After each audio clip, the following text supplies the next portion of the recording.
¿Alguna vez has mirado un mapa del mundo y te has preguntado si realmente lo muestra todo? Es fácil asumir que cada país, cada frontera y cada rincón está representado en ese pedazo de papel o pantalla. Pero la realidad es mucho más compleja.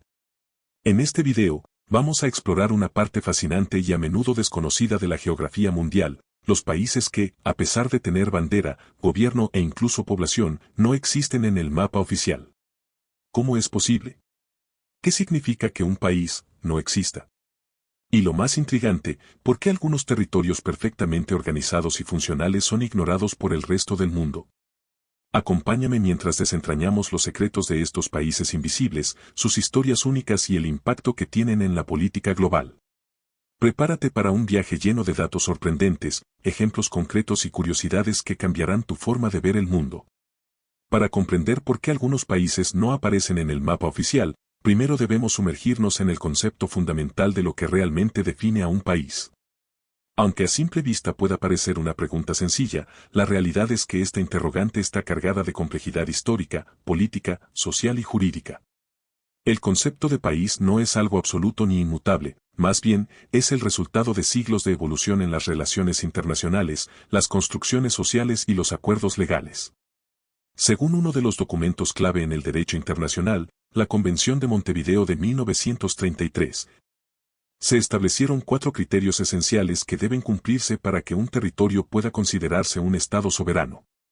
Estos criterios, aunque aparentemente claros, tienen matices y ambigüedades que han dado lugar a debates interminables en el ámbito diplomático y geopolítico. El primer criterio estipula que un país debe contar con un territorio claramente definido. Esto significa que debe haber fronteras específicas y acordadas que delimiten el espacio físico de esa nación, separándola de otros países y territorios. Sin embargo, aquí ya surge un problema importante: en el mundo real, muchas fronteras son objeto de disputas prolongadas. Desde conflictos históricos como los de Cachemira entre India y Pakistán, hasta zonas no delimitadas como el Ártico, las fronteras raramente son tan precisas y definitivas como parecen en un mapa.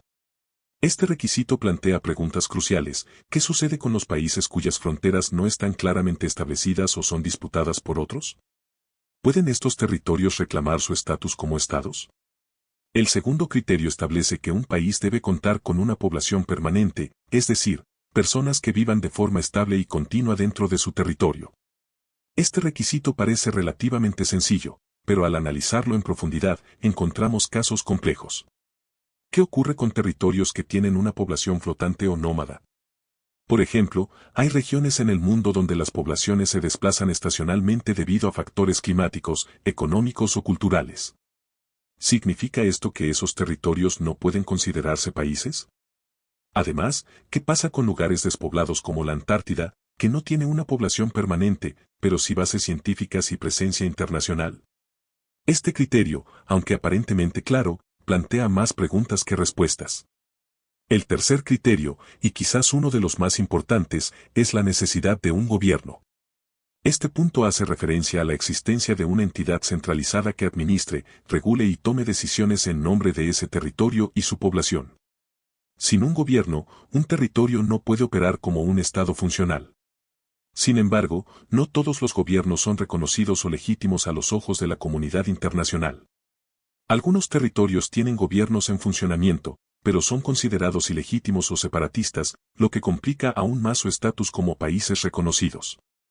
Además, el concepto de gobierno puede variar enormemente según el contexto cultural y político, desde democracias hasta monarquías absolutas o regímenes de facto. Cada forma de gobierno aporta sus propios desafíos a este criterio. Finalmente, el cuarto criterio es quizás el más controvertido: la capacidad de establecer relaciones con otros estados. Esto implica ser reconocido por otros países y participar activamente en la comunidad internacional, incluidas organizaciones como las Naciones Unidas. Este punto es donde muchas aspiraciones de soberanía fracasan, ya que el reconocimiento internacional no es automático ni garantizado, sino que depende de factores políticos, económicos y estratégicos. Por ejemplo, territorios como Taiwán cumplen con todos los otros criterios, pero debido a la presión política de China, muchos países se abstienen de reconocerlo oficialmente. Esto crea una paradoja: un lugar puede tener todas las características de un país funcional, pero si no es reconocido por otros, queda atrapado en un limbo geopolítico. invisible en los mapas y excluido de las decisiones globales. En conclusión, aunque la Convención de Montevideo ofrece una base teórica para definir qué es un país, en la práctica, estas definiciones son moldeadas por una compleja red de intereses políticos, conflictos históricos y percepciones internacionales. Esta ambigüedad es precisamente lo que permite que existan territorios que cumplen con todos o la mayoría de estos criterios, pero que, sin el reconocimiento internacional necesario, no logran aparecer en los mapas oficiales ni ser considerados parte de la comunidad global. La geografía, más allá de ser una ciencia exacta, es también un reflejo de nuestras luchas, alianzas y divisiones como sociedad humana. Sin embargo, aquí está el problema. No todos los territorios que cumplen con estos criterios son reconocidos como países. El reconocimiento internacional, aunque no está explícito en la definición oficial, es un factor determinante para que un territorio sea considerado un país en los mapas y en las organizaciones globales como la ONU. Esto significa que, incluso si un lugar tiene todas las características de un país, si otros estados no lo reconocen, es como si no existiera. Este vacío entre la teoría y la práctica es lo que deja a muchos territorios en un limbo geopolítico, invisibles para la mayoría de las personas pero funcionando plenamente como naciones en su día a día. Transnistria, el país que aún vive en la era soviética. Empecemos nuestro recorrido en Europa del Este, específicamente en un estrecho territorio entre Moldavia y Ucrania conocido como Transnistria. Este lugar es un caso fascinante. A pesar de no ser reconocido por ningún miembro de la ONU, Transnistria funciona como un país en todos los sentidos prácticos. Tiene su propio gobierno, su propia moneda, llamada rublo transnistrio, sus propias fuerzas armadas e incluso una constitución. Pero lo más curioso es su estética. Caminar por las calles de Tiraspol, su capital, es como retroceder en el tiempo hasta la era soviética. Monumentos de Lenin, banderas con la hoz y el martillo, y una cultura profundamente influenciada por el pasado comunista dominan el paisaje. Transnistria declaró su independencia en 1990, temiendo que Moldavia se uniera a Rumanía tras la caída de la Unión Soviética. Sin embargo, su independencia nunca fue reconocida oficialmente y hasta el día de hoy, el resto del mundo lo considera parte de Moldavia.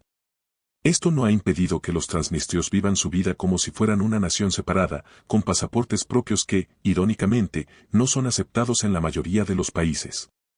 Es un ejemplo perfecto de cómo las líneas en un mapa no siempre reflejan la realidad sobre el terreno. Somalilandia, un oasis de estabilidad en el Cuerno de África.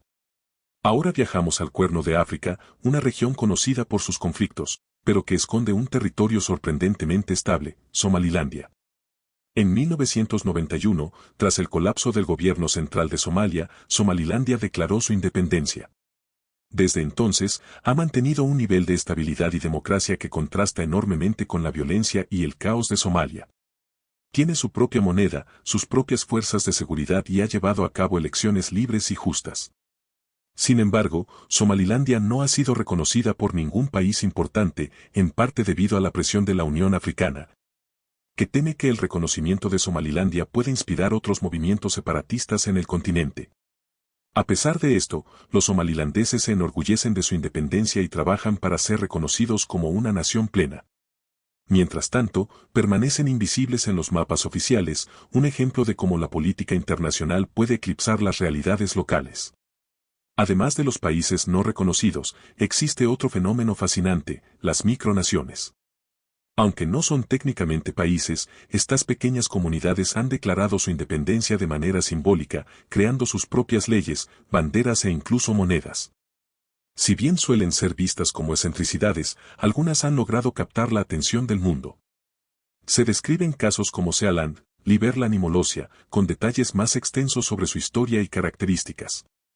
Estos países invisibles nos recuerdan que el mundo es mucho más complejo de lo que sugieren los mapas que usamos a diario.